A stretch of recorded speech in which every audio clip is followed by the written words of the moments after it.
మెలకు వచ్చేసరికి ఏ రకంగా అంతా కళ్ళైపోతుందో అబద్ధమైపోతుందో ఆ రకంగా మరీచ్యుతక మాయా గంధర్వ నగర సమత్వాత్ ఎండమావుల యొక్క జలం దప్పిక తీర్చుకుందామని వెళుతున్నవాడు దూరంగా కనిపించిన నీరుంది తాగుదాం అనుకుంటే వెళుతున్న కొద్దీ నీరు ఎంత దూరం అయిపోతూ ఉంటుందో నీరు దొరకదో అని అర్థం. అంతే అర్థం. ఇంకా వాడికి ఎండమావి అని తెలియలేదు. వాడికి వెతుకుతున్నాడు. ఇంకా ఎండమావని తెలిస్తే అక్కడ జలం కాదు ఎండమావని జ్ఞానం కలుగుతుంది. ఈ వెధవకి జ్ఞానం లేదు. కారు దిగాడు, నీరుందనుకున్నాడు, కారు బురదైపోతుంది అనుకున్నాడు, పోలే దప్పికుంది తీర్చుకుందాం అనుకున్నాడు. వెళ్ళిన కొద్దీ నీరు దూరం అయిపోతూ ఉంది.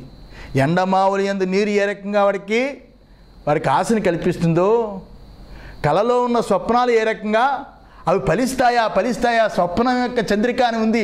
స్వప్నంలో ఏం చెప్పిందండి ఈ స్వప్నం వచ్చిందని జ్యోతిష్కుల దగ్గరికి వెళ్ళి ఆ స్వప్నాలు ఫలిస్తాయని ఏ రకంగా ఆశలు చెందుతుంటాడో అది కల్లా అని అనుకోడో ఈ రకంగా ఎండమావుడి జలం ఏ రకంగానో మాయాగంధర్వవత్ మాయాగంధర్వం మాయ చేత పుట్టిన గంధర్వ నగరం అంటే ఇంద్రజాలికుడు ఈ పూర్వకాలంలో మాయ చేత గంధర్వ నగరాన్ని సృష్టించారు. ఇప్పుడు అంత స్తోమత లేదు కాబట్టి ఒక ముష్టి వెధవ డబ్బా పట్టుకుని ప్రజలందరినీ పిలిచి ఇలా చూపిస్తాడు. అందులో ఏవి డబ్బులు ఉండవు. అందరికీ చూపిస్తాడు. చూపించి మీరు చూడండి అని చెప్పి చేపెట్టి ఇలాగని అందులో నాణ్యాలు తీసుకొస్తాడు. అప్పుడు గడగడ ఆడిస్తాడు. డబ్బులు వచ్చేస్తాయి. అందరికీ తలో పైసా 5 పైసలు ఇస్తాడు. మళ్ళీ వాళ్ళందరి దగ్గర తీసుకుని అది డబ్బులో పడేస్తాడు. మళ్ళీ మాయమైపోతుంది. వాడు వెంటనే ముష్టికి వెళ్తాడు. ఏ రకంగా ఆ రకంగా చూపిస్తాడో అంతా మాయకమని సమత్వాత్ వాటి వలె ఉన్నది. సమత్వాత్ ఆ సమానంగా ఉన్నది ఈ మాయావృక్షము. దృష్ట నష్ట స్వరూపో హి స ఇతి అతయేవ నా అంతః నా పర్యంతః నిష్ఠ సమాప్తి వా విద్యతే. ఈ రకంగా ఉంది కాబట్టి ఇది దృష్ట నష్ట స్వరూపమై ఉన్నది. ఇలా దృష్ట నష్ట స్వరూపంతో కూడుకొని అగుపడకుండా దృష్ట నష్ట స్వరూపోహి స ఇతి అతయేవ నా అంతః.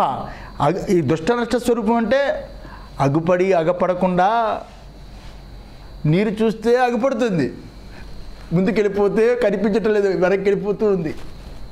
అలాగే ఏ రకంగా దాహార్తిని ఏ రకంగా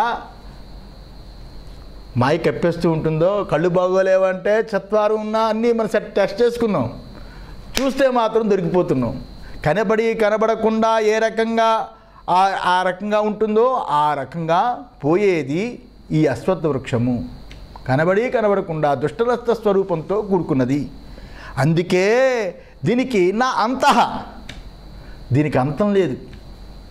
చివరి ఘట్టం వరకు చూపిస్తుంది ఈ సంసార వృక్షం. ప్రాణం పోయే వరకు సంసార వృక్షం యాత్ర పెడుతూ ఉంటుంది. ప్రాణం పోతున్న సమకాలంలో ఒక్కసారి తనకు కావలసిన వస్తువు ఏదో కోరుకుంటూ ఉంటుంది. ఆ ప్రాణం అది గ్రహించే తల్లిలో పెళ్ళమో పిల్లలో గ్రహించారనుకోండి, అమ్మ జిలాబీ కోరుకుంటాడు, జిలాబీ ఇష్టమని కొట్లో తీసుకొస్తాడు. జిలాబీ చూస్తాడు, చొంగ కారిస్తాడు, పోతాడు. లేకపోతే వ్యక్తిని కోరుకుంటాడు, వాడు అమెరికా నుంచి రావాలి, 2 ఏళ్ళు లండన్ నుంచో రావాలి, 2 రోజులు ఆగుతాడు. అలాగా కొట్టుకుని ప్రాణాన్ని ఆపుకుంటాడు. వాడు వచ్చి టప్పున పోతాడు. చివరి క్షణం వరకు మమకారాలు పోవు, ఈ మోహం పోదు. ఒక విషయ లాలస కానీ ఒక వ్యక్తి మీద మోహం కానీ చివరి వరకు ఉంటుంది. కాబట్టి అందుకే దీనికి అంతము లేదు. దీనికి చివరి నిష్టే, అంతం లేదంటే చివరి నిష్టే. నా పర్యంతః నిష్ట. ఇక అంటే చివరి నిష్ట లేదు అంటే ఇక్కడ ముగింపు అనేది లేదు. చచ్చే వరకు అలాగే ఉంటుంది, ముగింపు అనేదే లేదు. సమాప్తి వా నా విద్యతే, సమాప్తి లేదు. అంతలాగా అంత శరీరం కురిసించి ఇంద్రియాల నుంచి గోళకాల నుంచి ఆ ప్రాణవాయువు లాగుతూ ఉన్న ఆ సమయంలో కూడా ఈ మోహం అలా పీకుతూ ఉంటుందే. ఆరోగ్యం బాగున్నప్పుడు ఈ మోహం ఎలా ఉంటుంది? తనకిష్టమైన వస్తువు దుఃఖపడుతున్నప్పుడు ఆ మోహం ఎలా ఉంటుంది? చస్తున్నప్పుడే ఇంకా కాలిపోతాం, ఇంకా క్షణాల్లో ఇంక పాడి దింపపోతున్నారు, కాల్చడానికి మంచం దింపపోతున్నారని తెలిసి కూడా ఆ సమయంలో కూడా ఆ ప్రాణి అంత మోహంతో ఉంటుంది. వయసులో ఉన్నప్పుడు ఎలా ఉంటుంది, యవ్వనంలో ఉన్నప్పుడు ఎలా ఉంటుంది, ముసలితనంలో ఉన్నప్పుడు ఎలా ఉంటుంది, చచ్చిన తర్వాత ఆ ప్రాణి ఆ వాసనతో ఎలా ఉంటుంది, ముగింపు లేదు అని చెబుతూ తథా నచ ఆది, ఆ రకంగానే ముగింపు లేదు, ఆ రకంగా ఆది కూడా లేదు. ఆది కూడా లేదు. ఇతః ఆరభ్య అయం ప్రవృత్తి ఇది నా కేనచిత్ గమ్యతే. ఆది కూడా లేదంటే ఏమిటి అంటే ఇంకా పుట్టుక లేదా, ఇంకా ఆది అంటే లేదా అంటే ఇక్కడ నుండి ఆరంభం వచ్చిందని చెప్పడానికి కూడా ఎవరికీ తెలియడం లేదు. ఈ మోహం అనేది, ఈ తాపత్రయం అనేది ఇక్కడ నుంచి ప్రారంభమైంది నాకు అని చెప్పడానికి కూడా ఆది లేదు. అంతా పెనవేసుకుని ఉంటుంది ఈ మోహము అని. నచ సంప్రతిష్టా స్థితి, దీనికి సంప్రతిష్ట కూడా లేదు. సంప్రతిష్ట కూడా లేదు. సంప్రతిష్ట అంటే స్థితి, స్థితి, దానికి నిలకడ కూడా లేదని అర్థం. ఆది లేదు, నిలకడ లేదు, అంతం లేదు, మొదలు లేదు. దానికి ఎప్పుడు ప్రారంభమైందో మొదలు లేదని అర్థం. ఆది లేదు అంటే ఎప్పుడు ప్రారంభమైందో చెప్పలేం, అదే ఎప్పుడు ప్రారంభమైందో చెప్పలేం అని అర్థం. ఆ రకంగా నిలకడ కూడా లేదు. మధ్యం అస్య న కేనచిత్ ఉపలభ్యతే. మధ్య అంటే ఇది కూడా ఎవరికి తెలియదు. ఆది అంతము మధ్యమము నిలకడ ఇదేమీ లేనిది, ఇది ఎవరికీ తెలియదు. కానీ ఆ సంసార వృక్షము అంతలాగా పెనవేసి మోహింప చేస్తూ ఉంటుంది అని అర్థం. ఈ రకంగా ముందు ఊర్ధ్వమూలము దీన్ని పూర్తి చేస్తా. ఈ శ్లోకం ఇక్కడికి, ఈ భాష్యవాక్యం వరకు. ఊర్ధ్వమూలము అంటే పైకి వేళ్ళు గలది, అంటే పైన గలది అనబడడం చేత, పైన గలది, పైకి వేళ్ళు గలది అని అనడం చేత బ్రహ్మమే దానికి మూలముగా అంటే వేరుగా ఉన్నది అని అర్థం. ఈ సంసార వృక్షానికి బ్రహ్మమే మూలముగా ఉన్నది. అందువలన ఈ అవ్యక్తాది స్థావరము వరకు, బ్రహ్మ మొదలుకొని స్థావరము వరకు గల ఈ సంసార వృక్షము పైకి వేళ్ళు గలది అనబడింది. అంటే బ్రహ్మ మొదలుకొని గడ్డిపోచ వరకు సర్వానికి బ్రహ్మమే ఆధారమై ఉన్నది, మూలమై ఉన్నది. ఇది ఛేదించబడేది. బ్రహ్మను ఛేదించలేము, మూలాన్ని, వృక్షాన్ని ఛేదించబడేది. కావున నాశనమయ్యేది ఈ వృక్షము.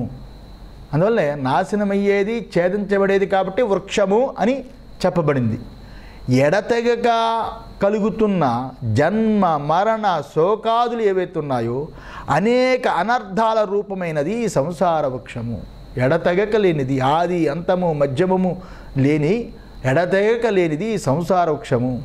మాయ అని చెప్పాడు కదా. అలాగే ఎండమావులి యందు నీరు, గంధర్వ నగరము, స్వప్నము ఇత్యాదుల వలె దుష్ట నష్ట స్వరూపమై ఉన్నది. అందుకే ఇవన్నీ బ్రేకింగ్ న్యూస్లు. అది చెప్పిన తర్వాత బ్రేకింగ్, ఇవన్నీ మనం పెట్టుకోవాలన్నమాట. అందుకే ప్రతి క్షణము వేరువేరు స్వభావాలు పొందినవాడై చివరికి వృక్షము వలె లేకుండా పోతాడు. అరటి బొంగు వలె అసారమైనది. అరటి బొంగు ఏ రకంగా సారం లేదో అలా అరటి బొంగు వలె అసారమైనది. దీనికి అంతము లేదు, ఆది లేదు, చివరి లేదు. దీనికి ఏ రూపం వస్తుందో అని కూడా ఊహించడానికి కూడా సాధ్యం కాదు. నరూపమస్య తదోపలభ్యతే. ఈ సంసార వృక్షం అనే మోహము ఏ రూపాన్ని దాలుస్తుందో తెలీదు. కుక్క చచ్చిపోతే ఏడుస్తూ ఉంటాం. కొంతమంది ఇళ్లల్లో కుక్కను బాగా పెంచుకుంటారు, తన పరుపు మీద పడుకోబెట్టుకుంటారు. పోసిన ఏం పోసినా ఏమనరు. దానికి అందమైన బిస్కెట్లు కొంటూ ఉంటారు. కుక్క లేకపోతే ఉండలేరు. చచ్చిపోతే ఏడుస్తారు, సమాధికి ఎడతారు. ఆ కుక్కే ఆఖరికి వాడికి మనసులో ఉందనుకోండి, వాడు 4 కాళ్ళ జంతువే కిందే పుడతాడు. ఏ రూపాన్ని పొందుతాడో తెలీదు. వాడు మోహము ఆ రూపాన్ని దాలుస్తూ ఉంటుంది, ఆ రూపాన్ని దాలుస్తూ ఉంటుంది. అందువల్ల అంతము లేదు, ఆది లేదు, చివరికి ఏ రూపం వస్తుందో ఊహించడానికి కూడా సాధ్యం కాదు. ఎందుకంటే ఇది కొత్త కొత్త రూపాలను ధరిస్తూనే ఉంటుంది. ఈ ఆశ అనేది, ఈ మోహం అనేది కొత్త కొత్త రూపాలని ధరిస్తూనే ఉంటుంది. అందువల్ల మొట్టమొదట ఇది ఎలా ఉంది అని ఊహించడానికి కూడా అవకాశమే లేదు. ఎలా ఉందని ఊహించడానికి కూడా అవకాశమే లేదు. అందువల్ల ఎంత జ్ఞానమున్నా ఆశామోహములనేవి రెండు తొలగిపోవాలి. ఆశామోహములు దరిరాని కోయి, ఆశామోహములు అనేది తొలగిపోవాలి. జ్ఞానం చేత ఆశామోహాలు తొలగిపోవాలి. అవి ఏ ఉపాధిని పొందుతాయో తెలియదు. ఎంత గొప్ప మహాత్ముడైనా స్త్రీకి పడిపోయాడు అనుకోండి, ఆ యొక్క మోహం పడింది అనుకోండి, స్త్రీ జన్మే వస్తుంది. ఆ మోహము ఆశ చాలా భయంకరమైంది. అందులో తప్పుదారితో కూడుకున్న వేద విరుద్ధమైన వందలాది నాస్తిక మతం వాళ్ళు కూడా, తప్పుదారితో కూడుకున్న వాళ్ళు, వేద విరుద్ధంగా మాట్లాడేవాళ్ళు, అలాంటి వందలాది వేలాది నాస్తిక మతాలు వాళ్ళు కూడా బుద్ధి యొక్క వివిధ కల్పనలకి అవకాశాన్ని ఇస్తూనే ఉంటుంది కదా, ఇస్తూనే ఉంటుంది. తత్వాన్ని అంటే జగత్తు యొక్క తత్వాన్ని తెలుసుకోవాలి అనుకునే వారికి ఇదే తత్వముని నిశ్చయించడానికి కూడా సాధ్యం కాదు. ఎంతమంది తార్కికులు కాలగర్భంలో కలిసిపోయారు, ఎంతమంది తార్కికులు వస్తున్నారు. ఆ తార్కికులు రేపు పొద్దున కాలగర్భంలో కలిసిపోరా, భవిష్యత్తులో మరీ తార్కికులు వస్తారు. ఈ జగత్తు రచనా విధానాన్ని, ఈ సృష్టి క్రమాన్ని ఎంతమంది చెబుతున్నారు, ఎంతమంది చెబుతున్నారు. ఈరోజు కూడా పాఠాల్లో అది చెప్తుంటాం. భగభగ మండే సూర్యుడు ముక్క విరిగిపోయి కిందన పడడం చేత దానిని బాగా కొన్న ఏళ్లకి చల్లబడి తర్వాత అది భూమిగా మారి వృక్షాలు పెరిగి తర్వాత మనుషులు పెరిగారు. ఏమిటది ఆ సిద్ధాంతం? డార్విన్ సిద్ధాంతం. డార్విన్ సిద్ధాంతం కోతి మనిషిగా మారి ఈ రకంగా ఇలాంటి సిద్ధాంతాలు ఎన్నెన్ని వచ్చాయి. పూర్వతార్కికులు, ప్రస్తుతం ఉన్నవాళ్ళు, ఇప్పుడున్న ఊహాపోహలు, తర్వాత రాబోయేవాళ్ళు, ఇన్ని రకాలుగా ఇదే తత్వముని, జగత్తు యొక్క తత్వముని నిర్ణయించడానికి సాధ్యం కదా. తార్కికులు కూడా దొరకట్లేదు ఈ జగత్తు యొక్క తత్వం. ఎందుకు దొరకదు? అది మాయా మాత్రమే ఉంది. నిజమైతే దొరుకుతుంది, మాయా మాత్రమే ఉంది. అంటే ఈ జగత్తు యొక్క తత్వాన్ని ప్రజలు స్వబుద్ధి చేత, తన సొంత బుద్ధి చేత వివరించిన దీన్ని రహస్యం ఛేదించలేక ఇలా కష్టపడుతూ ఉంటారు. అందులో సామాన్య దృష్టిలో చూసినప్పుడు దీని నుంచి విడిపించుకోవడం అనేది మనకి సాధ్యమే కాదు. సామాన్య దృష్టితో చూస్తే ఈ సంసార వృక్షం నుంచి మనము విడిపించుకోలేము. ఇలా ఇంత బలంగా వేళ్ళు నాటుకుని ఉన్న ఈ సంసార వృక్షాన్ని వైరాగ్యం అనే ఖడ్గం చేత, అసంగ శస్త్రమనే ఆ యొక్క ఆయుధం చేత, హృదయం చేత, అక్కడ అసంగ శస్త్రమనే హృదయం చేత దాన్ని ఖండించు, దాని చేతనే ఖండించవచ్చు అని ఇంతవరకు అయింది. ఏ రకంగా అంటే అశ్వత్థం ఏనం యథోక్తం సువిరూఢమూలం సుష్టు విరూఢాని విరోహం గతాని మూలాని యస్యతం ఏనం సువిరూఢమూలం.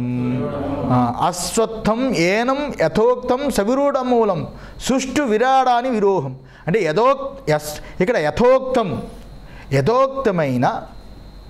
యథోక్తమైన ఈ అశ్వత్థ వృక్షము ఏదైతే ఉందో, ఈ అశ్వత్థం ఏదైతే ఉందో అదే సంసార వృక్షము. పైన ఇంతవరకు ఏదైతే వర్ణించామో, వర్ణించిన దాన్ని దేన్నైతే ఛేదించమని చెప్తున్నామో అదే అశ్వత్థ రూపకంగా ఉన్న సంసార వృక్షము. దాన్ని ఛేదించు. ఆ సంసార వృక్షము అది ఎలా ఉంది?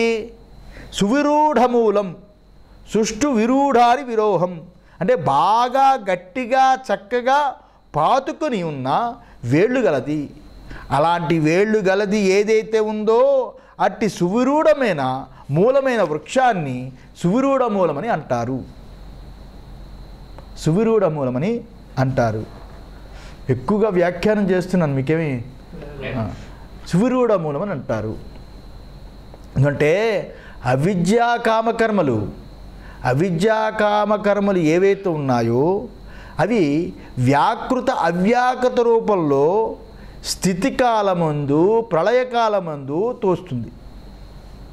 అర్థమైందా? దానికి భావం చెప్తున్నా, సువిరూఢ మూలం అనే దానికి భావం చెప్తున్నా.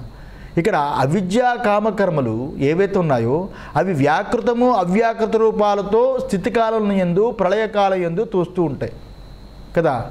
స్థితికాలం అంటే సృష్టి జరిగి స్థితికాలం యందు, సృష్టి అంతా నశించి ప్రళయకాలం ముందు, ఈ కాలం ముందు వ్యాకృత రూపకంగా స్థితికాలంలో తోస్తాయి. అవ్యాకృత రూపకంగా బీజరూపకంగా ఉంటాయి.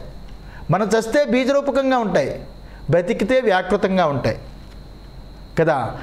ఇలా తోచడానికి కారణము అవిద్యయే.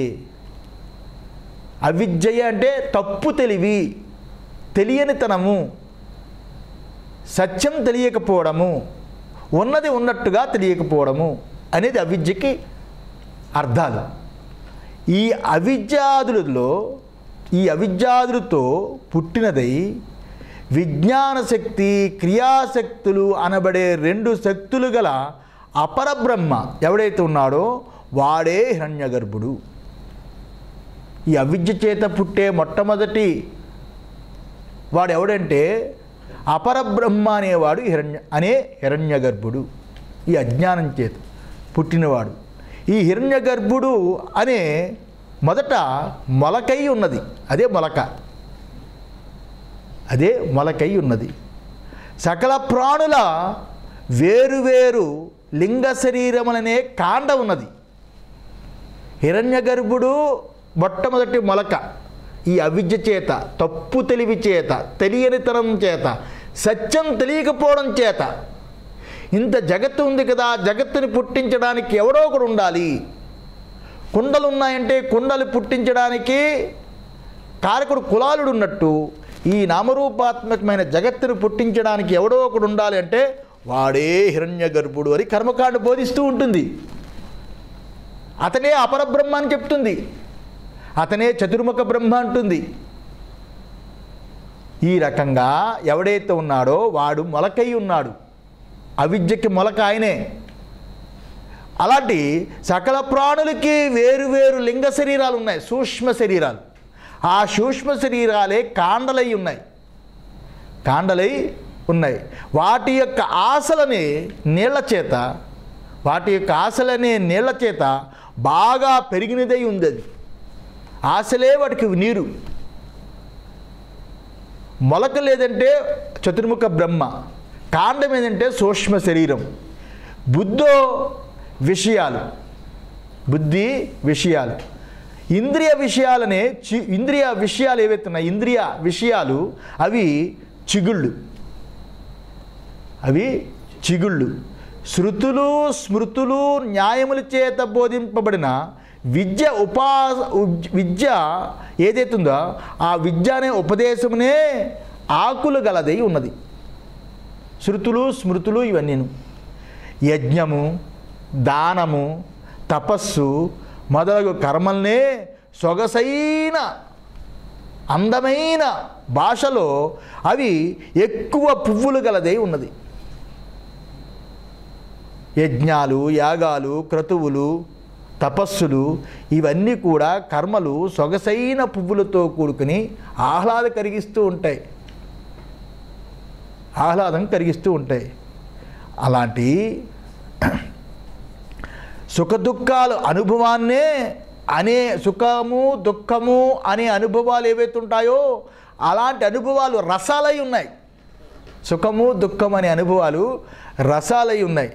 ప్రాణులు వాటిని ఆశ్రయించుకొని జీవించడానికి తగినట్లు లెక్కలేనన్ని పళ్ళు పుడుతూ ఉంటాయి. దానికి లెక్కలేనన్ని ఫలాలు పుడుతూ ఉంటాయి.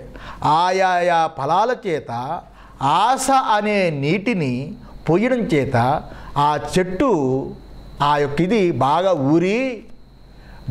ఊరి బలమై గట్టి పడి వేర్లు బాగా వ్యాపించుకుని ఉన్నది. ఈ సంసార వృక్షమనే వేర్లు. ఇది సత్యలోకము మొదలుకొని సప్తలోకాలలో బ్రహ్మ మొదలగు పక్షులు వరకు చేసుకున్నటువంటి గూళ్ళు కలదై ఉన్నది. అశ్వత్థ వృక్షానికి కింద మొక్కుదామంటే ఎవరున్నారు? మధ్యలో పైన శివుడు, మధ్యలో బ్రహ్మ, కిందని విష్ణు అంటారు కదా, త్రిమూర్తి స్వరూపం అన్నట్లు. ఈ రకంగా సత్యలోకము మొదలుకొని సప్తలోకాలలో బ్రహ్మ మొదలు పక్షులు దానినే ఆశ్రయించుకుని, బ్రహ్మ హిరణ్యగర్భుడు మొదలుకొని పక్షులు వరకు, అంటే చిన్న చిన్న క్రిమి కీటకాలు వరకు అనుకోండి, అంతవరకు దానినే గూడు చేసుకుని అన్నీ బ్రతుకుతున్నాయి. చీమలు బతకాలన్నా ఆ వృక్షాన్ని ఆశ్రయించి ఉన్నాయి, పక్షులు బతకాలన్నా అక్కడే, పిల్లలు కట్టాలన్నా అక్కడే గూడులు కట్టుకొని పిల్లలు కట్టు ఉంటాయి. ఈ రకంగా గూళ్ళు కలదే ఉన్నది. ప్రాణులు సుఖదుఖముల చేత కలిగే ఆ యొక్క హర్షశోకాల వలన, అంటే పొంగు లేకపోతే శోకం, దుఃఖం, వాటి వల్ల కలిగే ఆటలు, పాటలు, కేరింతాలు, నవ్వడాలు, ఎకఎకలు, పకపకలు, ఏడవడాలు అనే అనేక శబ్దాలతో కూడుకుని ఉన్నది ఆ వృక్షం. ప్రాణుల యొక్క సుఖదుఖాల చేత కలిగే హర్షశోకాలని ఆటలు, పాటలు అన్నీ కూడా ఆ రకంగా కలిగి ఉన్నాయి. అటువంటి ఈ సువిరూఢ మూలం, అటువంటి ఈ సువిరూఢ మూలమైన భద్రమై ఉన్న వేళ్ళుతో దేనికి ఉన్నాయో, బాగా బిగుసుకుని బలంగా గట్టిగా ఏ వేళ్ళైతే సువిరూఢ మూలం బాగా నాటుకుని, సు అంటే సుష్టు, విరూఢ మూలం బాగా నాటుకుని గట్టిగా లోతుగా ఎక్కడైతే ఉన్నాయో అటువంటి సువిరూఢ మూలమైన భద్రమై ఉన్న గట్టి ఉన్న ఆ వేళ్ళకి దేనికి కలవో అటువంటి దానిని, ఆ సువిరూఢ మూలమైన వృక్షాన్ని చెప్పండి. అసంగశస్త్రేణ అసంగ పుత్ర విత్త లోకేశనాదిభ్య వ్యుత్థానం తేన అసంగశస్త్రేణ. అలాంటి సువిరూఢమైన వృక్షాన్ని అసంగశస్త్రేణ, అసంగశస్త్రము చేత, అసంగశస్త్రేణ చేత చేతోడాతో, అసంగశస్త్రేణ అసంగశస్త్రము చేత అలాంటి సువిరూఢ మూలాన్ని అసంగశస్త్రేణ. అసంగశస్త్రేణ అంటే అసంగ. ఇక్కడ అసంగ అంటే ఏమిటి? శస్త్రేణ అంటే తెలుసు, కత్తిరని. అసంగ అంటే ఏమిటి తెలియాలి, వాళ్ళ భగవంతుడు చెప్పాలి. భగవత్పాదుడు పుత్ర విత్త లోకేశనాదిభ్య, పుత్రేషణ విత్తేషణ లోకేశనాదులు ఏవైతే ఉన్నాయో వ్యుత్థానం, వాటిని వదిలిపెట్టి తేన ఏదైతే ఉందో అది అసంగశస్త్రేణ. పుత్రేషణ విత్తేషణ లోకేషణ అనే ఈషణత్రయాన్ని విడిచిపెట్టడం అనేది ఏదైతే ఉందో దానిని అలాంటి అసంగశస్త్రము చేత కొట్టగలవా? ఈ అమ్మాయి దాన్ని కొట్టగలవా? అలాగా ప్రసక్తి లేదు. ఎంతైనా చెప్పుకో, నువ్వు గెలుస్తావు నేను గెలుస్తావు చూస్తా, నేనే గెలుస్తా, నేనైతే కొట్టను అంటాం కదా. పుత్రేషణ లోకేషణ విత్తేషణ మూడింటిని వదిలిపెట్టి అలాంటి అసంగ శస్త్రంతో కొట్టిపట్టాడు. ఇవి అర్థం ఉందా? అపుత్రస్య గతిర్నాస్తి చెప్తుంది కర్మకాండ. పుత్రులు లేకపోతే గతి లేదని చెప్తుంది. పుత్రులు తినమంటాడేంటి? విత్తలు లేకపోతే దాన ధర్మాలు ఎలా చేస్తావు? యజ్ఞం దానం తపశ్చైవా పావనాని మనీషుడు అని చెప్పింది. యజ్ఞం చేయాలన్నా దానం చేయాలన్నా తపస్సు చేయాలన్నా డబ్బు ఉండాలి, అంతే కదరా. గోదావరి పుష్కరాలకు వెళ్తే డబ్బులు ఉండాలి, తపస్సుది. పితృకర్మ చేయాలంటే డబ్బు ఉండాలి, యజ్ఞం చేయాలంటే డబ్బు ఉండాలి. అలాంటిది అపుత్రస్య గతిర్నాస్తి అనేది, యజ్ఞం దానం తపస్సమైనది. ఇలాంటి లోకేషణ విత్తేషణ, పుత్రేషణ విత్తేషణ లోకేషణ. తీర్థయాత్రలు చేయకపోతే ఎందుకురా బాబు? తీర్థయాత్రలు చేయాలి కదా. ఈ మూడు వదిలేసి ఆ మూలాన్ని కొట్టే అంటున్నాడు. అది ఇక్కడ చెప్పేది. అలాంటి విషయాలు యందు ఎవడైతే చెప్పి 5 నిమిషాలు అయిపోతుంది. ఇలాంటి విషయాలు యందు ఆసక్తుడై ఉండడమే సంగము, అంతే కదా. ఆసక్తుడై ఉండడమే సంగము.